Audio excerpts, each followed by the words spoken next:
बातमी परभणीची। परभणीतल्या गंगाखेडमधील रत्नाकर गुट्टेंच्या साखर कारखाना प्रदूषणाची तपासणी करण्यासाठी जिल्हाधिकाऱ्यांनी नेमलेली समिती गंगाखेडमध्ये दाखल झाली आहे। या समितीमध्ये औरंगाबाद आणि परभणी प्रदूषण नियंत्रण बोर्डाचे अधिकारी आणि कर्मचाऱ्यांचा समावेश आहे।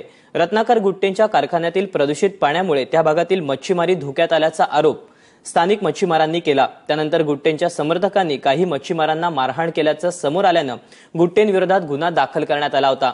मात्र कारखान्यातील पाण्यापासून माशांना कोणताही धोका नसल्याचा दावा गुट्टेंनी केला होता।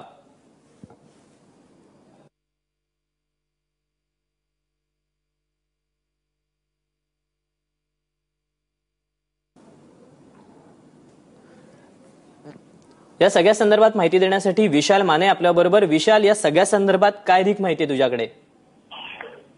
दीपक, एक 7-8 दिवसापूर्वी जे मारहाणीचं प्रकरण झालं होतं त्यानंतर जिल्हा प्रशासन गंगाखेड शुगरच्या संदर्भामध्ये हरकतीमध्ये आला असून जिल्हाधिकाऱ्यांनी औरंगाबाद प्रदूषण नियंत्रण बोर्ड जे आहे त्या बोर्ड आणि परभणीचे प्रदूषण नियंत्रण बोर्ड या दोघांचे काही अधिकारी आणि कर्मचाऱ्यांना गंगाखेड शुगर मिलद्वारे जे प्रदूषण होत आहे त्याची तपासणी करण्यासाठी तिथं पाठवलं आहे। त्या पथकामध्ये गंगाखेडच्या तहसीलदार प्रतिभा गोरे याही आहेत। परंतु याशिवाय मीडियाच्या कोणत्याही माणसाला किंवा पत्रकारांना तिथे जाण्यास मज्जाव करण्यात आलेला आहे। दीपक।